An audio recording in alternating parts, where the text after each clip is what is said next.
అందరికీ నమస్కారం. మాఘ సోమవార కథ. ఈరోజే మాఘ సోమవారం, ఎంతో పవిత్రమైన రోజు. ఈ మాఘ సోమవారం నాడు పరమ పవిత్రమైనటువంటి ఈ కథను భక్తి శ్రద్ధలతో విని ఆ పరమేశ్వరుని అనుగ్రహాన్ని పొందుదాం. కథను పూర్తిగా వినడానికి ప్రయత్నించండి. కథలోకి వెళ్ళే ముందు ఒక్క లైక్ చేసి ఓం నమః శివాయ అని కామెంట్ చేయండి. మీరిచ్చే చిన్న లైక్ నా ఛానల్ గ్రోత్కి ఎంతో సహాయపడుతుంది. ఇక కథలోకి వెళ్ళిపోదాం. పూర్వం ఒక ఊరిలో శివదేవుడు అనేటువంటి గృహస్థుడు ఉండేవాడు. అతను మహాశివభక్తుడు. ప్రతిరోజు కూడా తమ ఊరిలో ఉన్నటువంటి శివాలయానికి శివదేవుడు వెళ్ళేవాడు. అయితే అతను వెళ్ళేటప్పుడు వట్టి చేతులతో వెళ్లకుండా బాగా కాచి చల్లార్చినటువంటి ఒక కుంచెడు పాలు ఆలయానికి పట్టుకొని వెళ్ళేవాడు. శివుడికి వాటిని నైవేద్యంగా ఆరగింపు చేసేవాడు. అలా భక్తితో స్వామికి నమస్కరించి ఆ పైన పాలను ఇంటికి తీసుకొని వెళ్ళేవాడు శివదేవుడు. అలా పరమనిష్టతో ప్రతిదినం కూడా స్వామిని అర్చించేవాడు. అయితే ఒకసారి ఉన్నట్టుండి శివదేవునికి భార్యతో కలిసి పొరుగురికి వెళ్ళవలసినటువంటి పని పడుతుంది. దాంతో శివదేవునికి తాను నిష్టగా చేసేటటువంటి శివపూజ, శివుడికి పాలను నివేదింపచేసేటటువంటి పని ఎలాగా అని తదేకంగా ఆలోచిస్తూ ఉంటాడు. అయితే ఇంట్లో అందరికన్నా కూడా చిన్నదైనటువంటి కూతుర్ని దగ్గరకు పిలుస్తాడు. పాప, మేము రేపు ఊరికి వెళ్తున్నాం. ఊరి నుండి తిరిగి వచ్చే వరకు ఇంటి దగ్గరే జాగ్రత్తగా ఉండు. ఇంకొక ముఖ్యమైనటువంటి పని అదేంటంటే, మనం ప్రతిరోజు కూడా శివాలయంలో పరమేశ్వరునికి పాలను ఆరగింపు చేసేవాళ్ళం కదా, ఆ పని కూడా నీవే చేయాలి అని చెప్తాడు.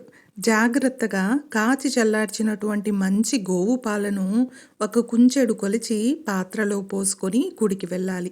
అక్కడ స్వామికి ఆ పాలను నివేదించాలి.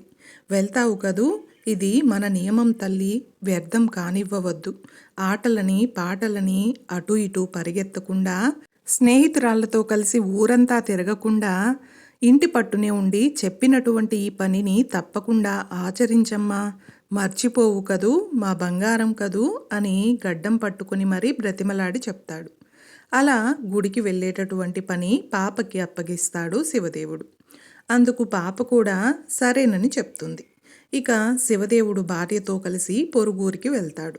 మరుసటి రోజు పాప చాలా ఉత్సాహంగా ఉల్లాసంగా స్నానాదులన్నీ కూడా చక్కగా ముగించుకొని మంచి గోవు పాలను బాగా మరగ కాచి చల్లార్చిన తరువాత సరిగ్గా కుంచెడు గోవు పాలను కొలుచుకొని ఆ గిన్నెలో పోసుకొని గిన్నె చేత పట్టుకొని తను కట్టుకున్నటువంటి పల్చని కొంగును పాల మీద కప్పి సరాసరి గుడికి చేరుకుంటుంది. గర్భాలయంలో కొలువై ఉన్నటువంటి శివలింగమూర్తి ఎదుట ఆ పాలగిన్నెను ఉంచి 2 చేతులు ఎత్తి స్వామికి మొక్కుతుంది. పాల వైపు చేతులు చూపిస్తూ, శివయ్య, ఇవిగో నీకు పాలు తీసుకొని వచ్చాను, ఆరగించవయ్యా అని పరమేశ్వరునికేసి చూసి చెప్తుంది. ఎదురుగా నిలబడితే ఎలా తాగుతాడు అని కాస్త పక్కకు జరిగి చాటుకు నిలబడి చూస్తూ ఉంది. కాసేపైన తరువాత వచ్చి ఆ గిన్నెలోకి చూసింది. ఆ గిన్నెలో ఉన్నటువంటి పాల వైపు విచిత్రంగా చూసింది. శివయ్య, పాలు తాగలేదా? నీకోసమే కదా నేను తెచ్చాను. తాగడానికి నీకు ఏమిటి ఇబ్బంది? పాలు అలాగే ఉంచావు, తాగవా? తాగు తాగు అంటూ పరమేశ్వరుని వైపు చూసి పురమాయించింది. శివుడు మాత్రం పాలు తాగలేదు. చిన్నపిల్ల కదా, ఆ పాపకు చింత మొదలైంది. అమ్మా నాన్నలు నాతో చెప్పి నా దగ్గర నుండి పొరుగురికి వెళ్ళారు. వారు చెప్పిన విధంగానే నేను చేశాను. ఎక్కడ ఎలాంటి లోపం జరిగిందో నాకే తెలియడం లేదు. ఈ పరమేశ్వరుడేమో ఈరోజు పాలు త్రాగడం లేదు. దాంతో ఆ పాపకు భయం పట్టుకుంది. శివుడు పాలు తాగకపోతే అమ్మా నాన్నలతో దెబ్బలు తినవలసి వస్తుంది కదా. శివుడి వైపు దీనంగా చూస్తూ, పాలెందుకు తాగలేదు? తాగవయ్యా లింగమూర్తి అని ప్రాధేయపడింది. ఎందుకు తాగడం లేదు? పాలు సరిగ్గా కాచలేదనా? రుచిగా లేవా? లేకుంటే సద్దిపాలనుకుంటున్నావా? పొద్దెక్కిందనా? లేక పొగవాసన వస్తుందా? నీళ్లు కలిపాననా? ఆవు పాలు కాదనా? పోనీ ఆకలిగా లేదా? పోనీ అదైనా చెప్పవయ్యా. కుంచెడు లేవని ఏమైనా అలిగావా? నేనేమైనా వీటి మీద మనసు పెట్టుకున్నాననుకుంటున్నావా? ఈ చిన్నపిల్ల తెస్తే నేను తాగాలా అని కోపంగా ఉందా? ఎందుకు తాగవయ్యా అని నిలదీయడం మొదలుపెట్టింది. ఎందుకు ఈ విధంగా నాతో బ్రతిమలాడించుకుంటున్నావు? శివయ్య తాగవయ్యా అంటూ నిలదీసింది. పరమశివ పసిపాపను చేసి ఏమిటి ఈ సతాయింపు? ఆకలిగా లేదా? పోనీ అదైనా సరే నోరు తెరిచి చెప్పాలి కదా! పోతే పోని ఒక్క గుటకన్నా తాగితే నేను తృప్తి చెందుతాను కదా అంటూ ఆ పాప పరమశివుణ్ణి బ్రతిమాలుతూ ఉంది. నువ్వు పాలు త్రాగకపోతే మా అమ్మా నాన్నలు నన్ను కొడతారు. అలా నన్ను కొట్టిస్తావా? నా మీద ప్రేమతోనైనా తాగవా? దయచేసి ఈ పాలను ఆరగించు. నిజంగా నువ్వు మనసులో ఏదో పెట్టుకొని ఈ విధంగా నన్ను సాధిస్తున్నావు కదూ. పోనీ నీకు ఈ పాలు తాగాలనిపించకపోతే ఇంకేమైనా కావాలా అడుగు, నిమిషంలో తీసుకుని వస్తాను. కానీ తాగకుండా మాత్రం నన్ను ఏడిపించొద్దు లింగమూర్తి అంటూ అన్నం తినకుండా మారం చేసేటటువంటి వాళ్ళ తమ్ముణ్ణి వాళ్ళ అమ్మ ఏ విధంగా అయితే బుజ్జగిస్తుందో అలా గుర్తుకు చేసుకుంటూ మరీ బ్రతిమలాడుతూ ఉంది ఆ పాప. అయితే శివుడు ఇక ఎంతసేపటికి ఆ పాలు త్రాగకపోవడం వలన పాపకు బెంగ మొదలైంది. ఏడుస్తూ కూర్చుంది. ఆ పరమేశ్వరుడు పాప యొక్క అమాయకత్వానికి నవ్వుకున్నాడు. అయితే ఏమాత్రం కూడా పలకలేదు. ఇంకా ఏం చేస్తుందో అని చూస్తూ ఉన్నాడు. అసలు విషయం ఏంటంటే ఆ పరమ కరుణామూర్తి భక్తికి వశం కాకపోతాడా? అయినప్పటికీ కూడా పరీక్షిస్తూ ఉంటాడు. ఇక పాప కింద పడి అల్లరి చేస్తూ గిలగిలా కొట్టుకోసాగింది. ఈ శివుడు పాలు తాగమంటే బెల్లం కొట్టిన రాయిలా ఉన్నాడు. నాన్నగారు వస్తే నన్ను కోప్పడతారు అని ఏడవడం ప్రారంభించింది. స్వామి వైపు చూస్తూ, మా వాళ్ళు నువ్వు పాలు తాగకపోతే నన్ను తిడతారు. నువ్వు ఈ పాలు తాగలేదంటే నేనేదో దోషం చేశాను, పొరపాటు చేశానని మా వాళ్ళు నన్ను అనుకుంటారు. నాన్నగారు పదే పదే చెప్పినటువంటి ఈ పనిలో ఆటంకం ఎదురైందని తెలిస్తే ఆయన చేతుల్లో చావడం ఖాయం. అంతకంటే ఇక్కడే నీ ముందే చావడం మేలు అని తలను శివలింగానికి వేసి బాదుకుంటుంది. ఇక సర్వేశ్వరుడు ఒక్క క్షణం కూడా ఆగకుండా చిద్విలాసంగా ఆ పాప ముందు నిలబడతాడు. గిన్నెను తీసుకొని అక్కడ ఉన్నటువంటి ఆ పాలన్నీ కూడా తాగేస్తాడు. ఆ పాప పరమ సంతోషంతో ఎగిరి గంతేస్తుంది. శివుడు ప్రత్యక్షమయ్యాడు. కానీ ఆ రూపం మాత్రం అరుదైనదని ఆ పాపకు తెలియదు. ఆయన దేవుడని పిలిస్తే పలుకుతాడు, పెట్టినవన్నీ కూడా తింటాడు, మన మాట వింటాడు అంటూ ఆనందించింది ఆ పాప. ఇక ఆ పాప తండ్రైనటువంటి శివదేవుడికి వెళ్ళినటువంటి పని అనుకోకుండా అక్కడ జరగకపోవడం వలన 4-5 రోజులు అక్కడే ఉండవలసినటువంటి పని ఏర్పడింది.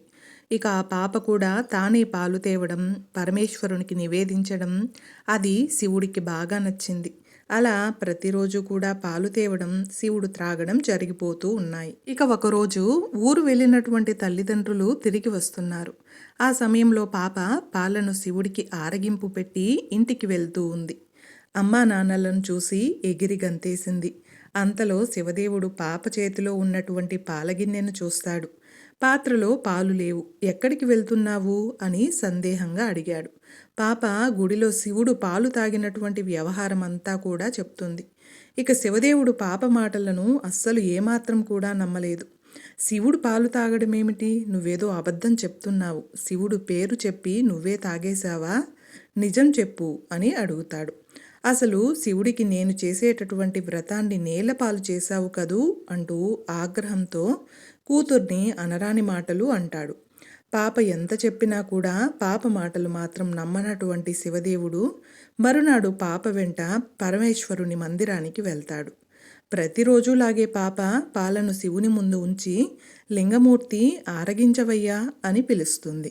అయితే అప్పుడు స్వామివారు మాత్రం పలకలేదు. అప్పుడు శివదేవుడికి పట్టరాని కోపం వస్తుంది. ఓసి, రోజు కూడా పాలు తాగేటటువంటి శివుడు ఇవాళ తాగలేదేమి అంటూ కన్న తండ్రిని అబద్ధపు మాటలతో మోసం చేస్తున్నావు కదూ. ఎన్ని కథలు చెప్పి మోసం చేశావే పాపిష్టిదానా, ఎంత శివద్రోహం చేశావే. శివుడికి తెచ్చినటువంటి పాలను నీ పొట్టలో పోసుకున్నావా? ఉండు, నీ పని చెప్తాను. ఎంత నాటకం ఆడావే, నిన్ను ఊరికే వదిలిపెట్టను అంటూ ఆక్రోశంతో ఆ పాప మీదకు ఉరికాడు తండ్రి. పాప భయంతో వణికిపోయింది. ఎటు వెళ్లాలో తెలియక గట్టిగా ఏడుస్తూ లింగమూర్తి అంటూ లింగస్వరూపాన్ని గట్టిగా పట్టుకుంది. అప్పుడే శివుడు ఇదిగో నేనున్నాను అంటూ భయపడకు అంటూ అత్యంత దయతో ఆ మహాలింగమూర్తి పాప మీద వాత్సల్యంతో తన యొక్క వక్షస్థలాన్ని తెరుస్తాడు.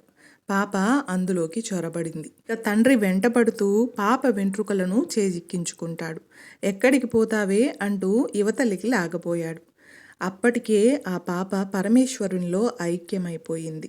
ఇదంతా చూస్తున్న తండ్రి ఆశ్చర్యంతో నిలబడిపోయాడు. వెంటనే ఆ దివ్యలింగం, ఆ పాప ఇద్దరూ కూడా మాయమైపోయారు. ఎంతో నిశ్చలమైనది ఆ పాప యొక్క భక్తి, అలాగే అమాయకత్వం కూడా. అదే పరమేశ్వరునికి కూడా ఎంతో ఇష్టమైనది.